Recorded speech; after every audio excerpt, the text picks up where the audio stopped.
If you're new to this channel, first of all, welcome. We do monthly portfolio reviews on this channel.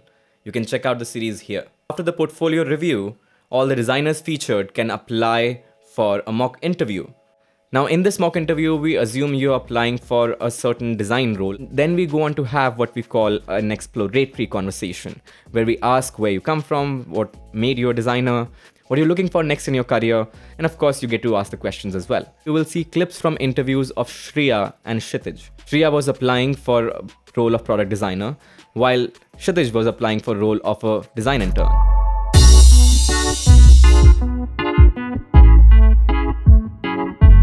We have an open-ended project. We have a couple, like week or two to do some improvements and experiments, right? To improve the experience on Swiggy app.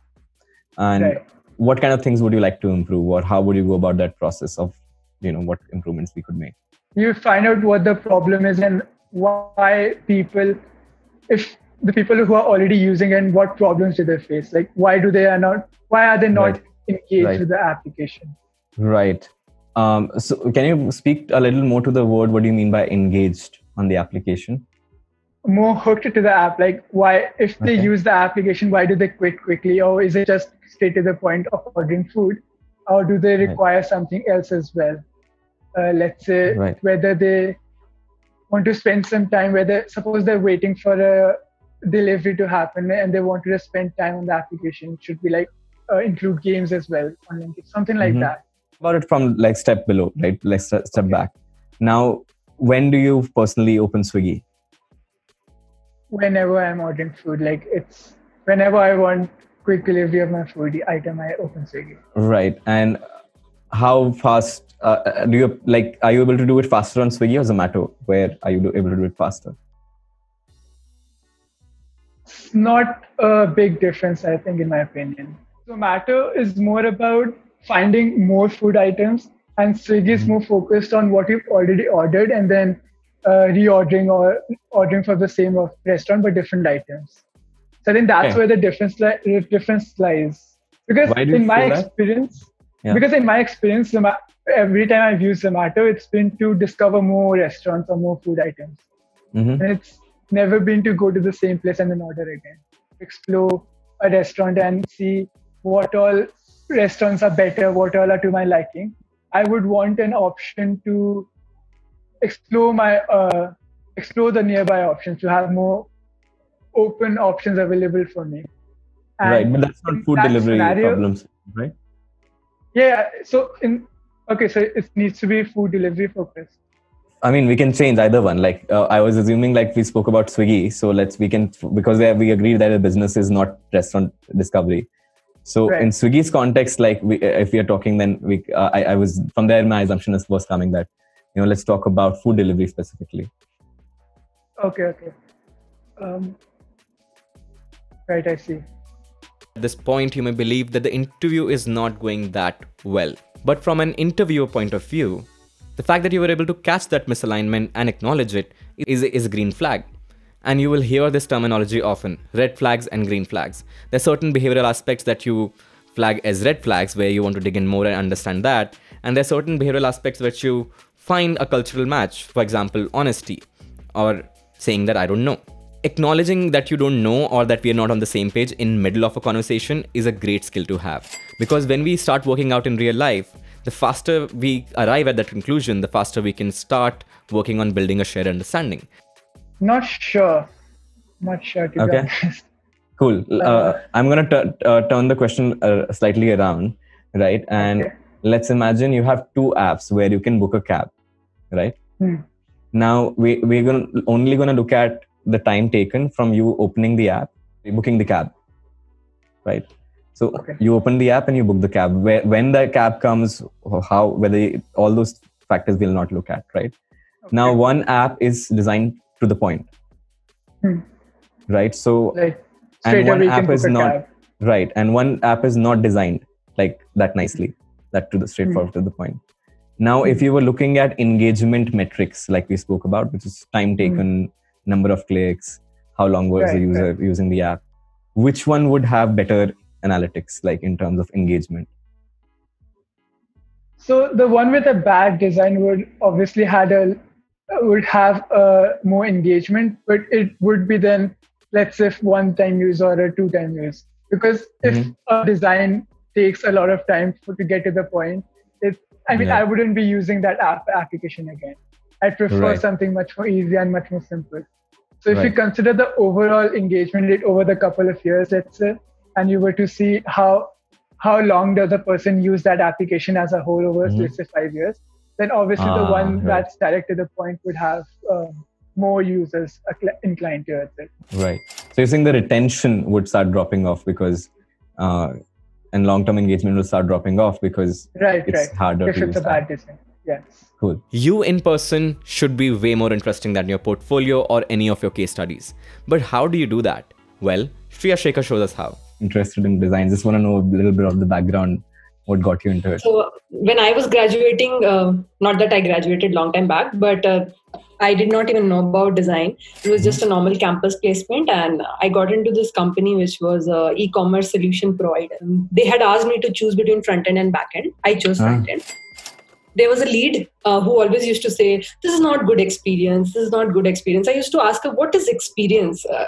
You always talk about experience. And then she started explaining me. Then she said, you talk to our UX director that he will give you more insight. Then I got into a call with him, spoke to him more. Then he said, if you want to be a part, if you can shadow a project with me and I can help you and you can help give proposal to client or work on a project with us. So I said, yeah, sure, why not? So I did some reading and then he also asked me to work on some projects. So, but my learning was not just limited to that. I also had engineering background, so I didn't want to, it felt a little bit too much because I didn't know a lot about design and I did not know how to go further. So I thought, let's start doing masters to know a little bit more. It was more of holistic approach. Here it was more of depth. Right. Does it also have to do with like you were working in India and then you were studying in Singapore? No. It was not that. It was full-time course. Full-time course with full-time job there. Okay. Even in Singapore also I was working. So nice. The course was not every day. So I was working there also. Right. So what is in your mind next? Like what do you want to do next in your career? So I had always longed to work in e-commerce because that's how I started. I never got a complete opportunity to work on, starting till the end. I always was very curious about it. I was seeing other designers work on it in my previous company. I thought, I wish I could do that. But I was given only a project to work on. I always had that desire to work a little bit more. Now, in an interview, most of the questions are asked by the interviewer, but it doesn't have to be that way. In fact, asking questions can help you clarify the original question, can be actually way more powerful than attempting the answer. We have an open-ended project. We have like week or two to do some improvements and experiments, right? To improve the experience on Swiggy app. And what kind of things would you like to improve, or how would you go about that process of, what improvements we could make? So, is this improvement regarding how we can acquire more users or keep the users more engaged? In which sense? It's about there are people who have the app. And how can we make their experience better? So, in your place, in your company, what do you do for the designers what do you do to groom your designers? If they have X skills and you also want them to have Y skills, and they show the willingness to learn. What do you do if they approach you? Hey, Siddharth, I want to learn this particular skill which I don't have. And I think if I learn this will also add value to your organization in ABC ways. I come with a foolproof plan to you. So how do you do that? How do you take that ahead? Senior designer, and there are people who have just started out or just joined your company. Interns, let's say, right? Interns also, yeah, or maybe junior designers who have made it to full time in your company. Right. So what all do you review in their designs? How do you review their design files? I'm not just talking about their UX process and all of that. How do you review their design files? What all do you think should not be done? It's a no. If this is not a good practice, or how do you handle that? How do you do that? There are people who are looking out and know that okay, this is the step you're going to take, then this is the step you're going to take, and this is the step you're going to take. Right, and that happens in multiple levels, so that becomes a support system inside. So yeah, that and it can be a confident a boost because you're backed by someone. Someone is there to constantly help you. Even if you're making that mistake and someone is stopping you, okay, don't do this, don't jump to visuals. There are some intermediate steps. Do follow them and then go. So because a lot of times, like I also jump to, there is deadline. You have to give it by Thursday. I have to jump into visuals. I don't have any idea. I don't have any. And there are projects like that, right? There are projects like that where they have directly jumped to visuals. That is fine. But there are projects which are designed to, make them learn the inside process. So that kind of guidance is very contextual guidance. Okay. Here we have enough confidence that we can jump to visuals fast because XYZ.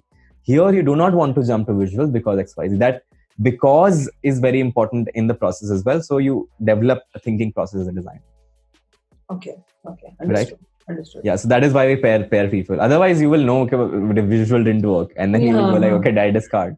I hope this video helped you see what kind of things you can do during an interview that really are green flags for your interview and what kind of things you may want to practice more to iron out in your interviewing skills.